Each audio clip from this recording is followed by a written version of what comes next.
कृष्णम वंदे जगत गुरुम। जीवन सुरताल से राजेंद्र अग्रवाल आपके सामने एक छोटी सी कहानी जीवन की डोर लेकर आया हूँ। आप लोगों को निश्चित रूप से पसंद आएगी। एक निवेदन, जो लोग चैनल पर पहली बार हैं आवश्यक रूप से सब्सक्राइब करें, वीडियो को अंत तक जरूर देखें जिससे आपको उसका मर्म पता लग सके, और अपने पात्र साथियों को आवश्यक रूप से शेयर करें। तो आइए बढ़ते हैं कहानी की ओर। एक संत थे जो एक छोटे आश्रम का संचालन करते थे। एक दिन पास के ही रास्ते से एक राहगीर को पकड़कर अंदर ले आए और शिष्यों के सामने उससे प्रश्न किया, यदि तुम्हें सोने की अशर्फियों की एक थैली रास्ते में पड़ी मिल जाए तो तुम क्या करोगे? वह आदमी बोला, मैं तत्क्षण उसके मालिक का पता लगाकर उसे वापस कर दूंगा, अन्यथा राजकोष में जमा कर दूंगा। संत हंसे और राहगीर को विदा करके शिष्यों से बोले, यह आदमी मूर्ख है। शिष्य बड़े हैरान कि गुरुजी ये क्या कह रहे हैं। इस आदमी ने ठीक ही तो कहा है तथा सभी को यह सिखाया गया भी है कि ऐसा किसी पराई वस्तु को ग्रहण नहीं करना चाहिए। थोड़ी देर बाद फिर संत किसी दूसरे आदमी को अंदर लाए, उससे वही प्रश्न किया।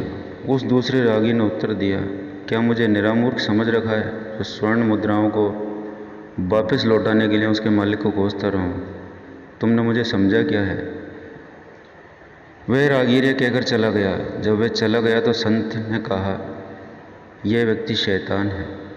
तो शिष्य बड़े हैरान हुए कि पहला मूर्ख, दूसरा शैतान। फिर गुरुजी आखिरकार क्या चाहते हैं? अब की बार संत किसी तीसरे रागीर को पकड़कर अंदर ले आए और वही प्रश्न दोहराया। तो उस रागीर ने बड़ी सज्जनता से यह उत्तर दिया, महाराज, अभी तो कुछ कहना बड़ा मुश्किल है। इस चांडाल मन का क्या भरोसा कब धोखा दे जाए, एक क्षण की खबर नहीं है।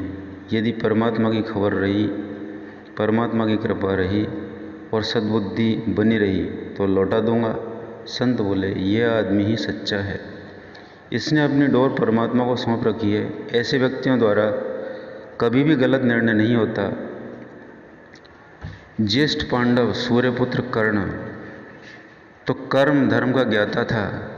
क्या कारण था कि वह अपने छोटे भाई अर्जुन से हार गया, जबकि कर्म और धर्म दोनों में वह अर्जुन से श्रेष्ठ था? कारण था कि अर्जुन ने तो अपने घर से निकलने से पहले ही अपने जीवन की रथ की डोर भगवान श्री कृष्ण के हाथ में सौंप दी थी। हमें भी इसी प्रकार अपने मन तथा जीवन की डोर गुरु परमात्मा के हाथ में दे देनी चाहिए, और उसी में भी हमारी भलाई है, क्योंकि वही होता है जो परमात्मा चाहता है और हमारा जिसमें भला होता है। हमें यह ज्ञात नहीं होता कि हमारा किस चीज़ में भला है, लेकिन परम सत्ता को यह पता है कि आपका किस में भला होगा। इसलिए अपने जीवन की डोर उसको सौंप दें और अपने जीवन को अच्छे से खुशहाल तरीके से जिएं। कर्म आवश्यक रूप से करें, लेकिन उसी को समर्पण करके करें। नमस्कार, धन्यवाद।